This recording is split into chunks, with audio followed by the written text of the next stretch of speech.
I thought I would make a video tonight since it's been a couple days. The last video I made, I was pretty exhausted, pretty wasted, chasing squirrels, and it was late at night, and I hadn't slept much last couple of nights, but tonight I feel more awake and more with it. Yeah, today is December the 30th, 2015. It is 8:26 at night according to my clock. So yeah, tomorrow is the last day of December the 15th. I will put away my December diary and start on page 1 on January the 1st, 2016. And here we go again. I've been keeping a diary since 1968, but I only have the diaries from about 1978 until tonight. When I left California in '77 to go to Bible college, I burned all my diaries. Some stupid thing. You do these romantic, crazy, burn the bridges kind of trip when you're young. So never burn anything that you write. If you don't want anybody to read it, put under lock and key. So yeah, so it's a Wednesday night, and tomorrow I'll be on page 1041 if I don't die during the night. So what am I reading? Well, what I've been reading the last 2 days is a novel I came across in some book review on YouTube. I never heard of this. He's a Japanese writer. His name is Reu Murakami. I'm terrible with pronunciation. It's called The Coin Locker's Babies. And it says here in the flap, a surreal coming-of-age tale that establishes Reu Murakami as one of the most inventive young writers in the world today. This thing was published in 1980 in Japan. He's Japanese. Abandoned at birth and at a train station lockers, two troubled boys spend their youth in an orphanage and with foster parents on a semi-deserted island before finally setting off for the city to find and destroy the women who first rejected them. Both are drawn to an area of freaks and hustlers called Toxie Town.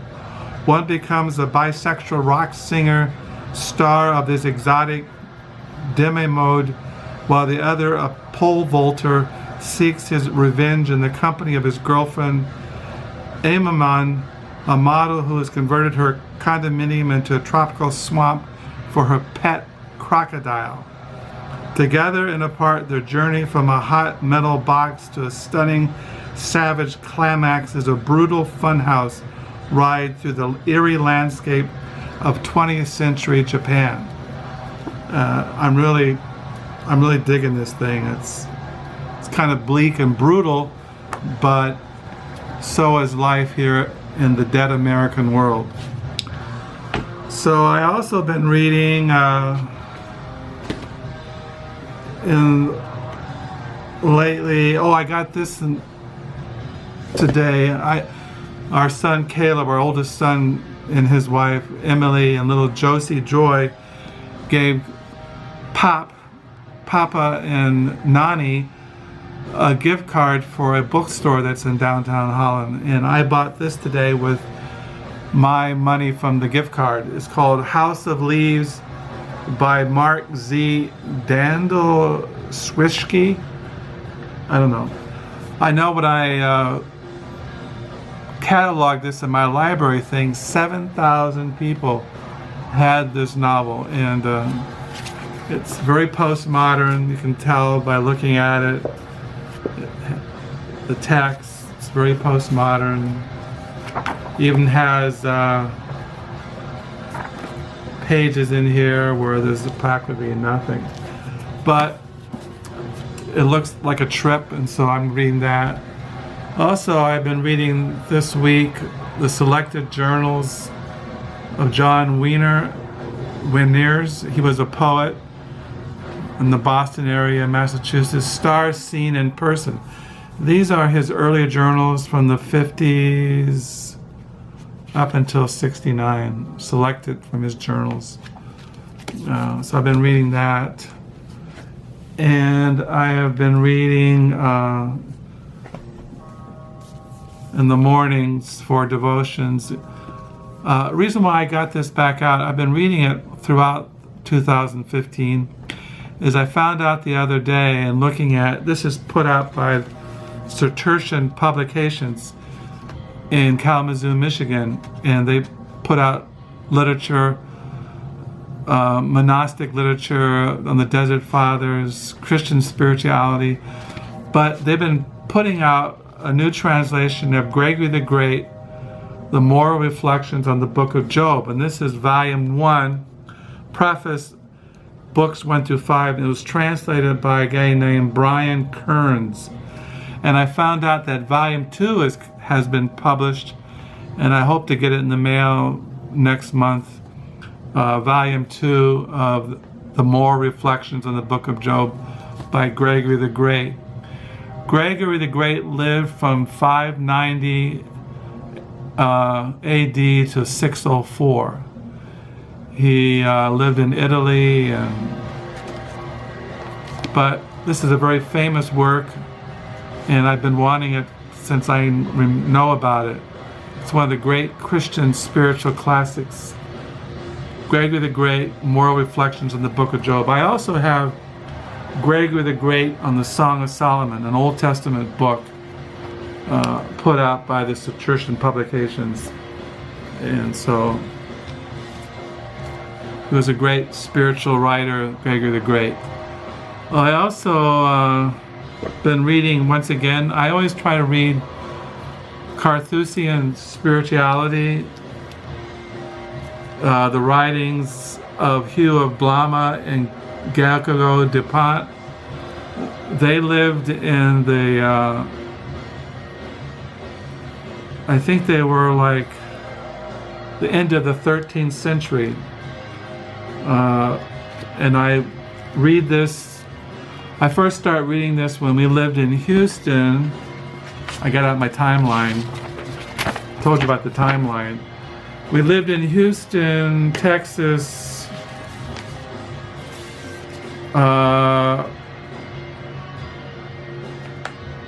we moved to Texas, Houston, after I did seminary to do my internship at 1986. When we were living in Houston in 1986, I mentioned in my other videos, I got into really having to contemplative life, centering prayer, Thomas Merton, Christian spirituality, Christian mysticism. And I used to go to a Christian bookstore in downtown Houston called St. Mary's Bookstore, and I started buying the classics of Western spirituality. And in that series, they put out the Carthusian spirituality, writings of Hugh of Blama, and what is in here is 2 treatises. The first one is written by Roads to Zion, which was written by Hugh of Blama. Roads to Zion Mourn. And then the other writing is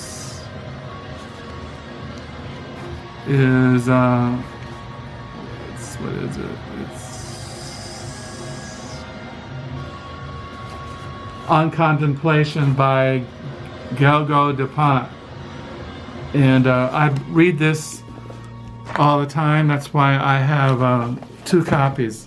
I have a hardback, and then I have one I can carry around and bang up. And I read these at least once a year. And I noticed, though, I didn't read it last year. I read St. John of the Cross collected works But I don't know. So I'm reading this now along with Gregor the Great in the morning. So, and I'm reading that.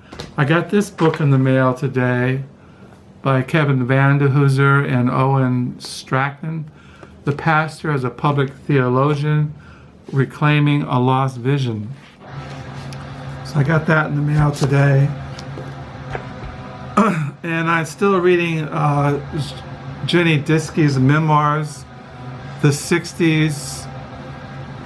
Still reading this. I mentioned that one of the books, when I left California, let me see, I left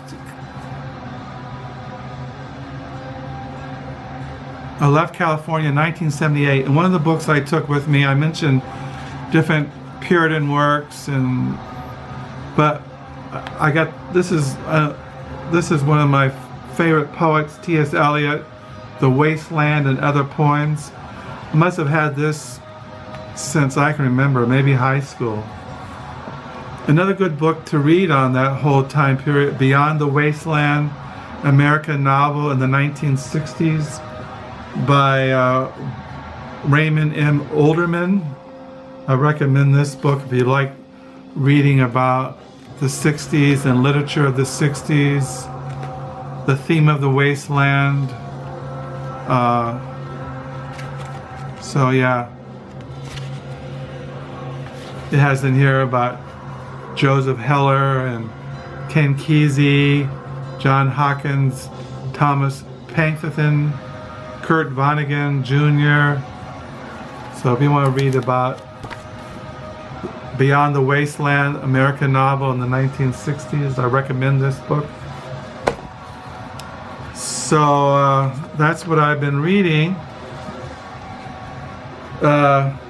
You know, I was thinking about, when I look at my timeline, when I was like in 1968, 1969, I became a Christian in 1970, but I remember that when I was in high school, I read books, but I mainly was into popular culture, which means I was more into the music, the San Francisco Bay Area music scene, the anti-war movement. I was into the music of Bob Dylan and Van Morrison, and it was more, I was into music and the lyrics and the poetry of Bob Dylan's lyrics. And when I became a Christian in 1970 is when I really, like I said, I read the Bible from 1970 to 1975. I was just more into the Jesus movement and speaking in tongues and going to Christian communes, and I was just trying to find my way as a new Christian in the world of Christianity and evangelicalism. And I really didn't get into reading until I became a Calvinist in 1975, when I got into English Puritanism, 17th century English Puritanism, Calvinism, the Reformed faith. And then the whole new world opened up to me of Christian literature, theology, church history, all that stuff. And that's what I got into, and up until, like I said, when we moved to Houston back there, and like I said, we moved to Houston in 1986, and we left 1991, we moved up here.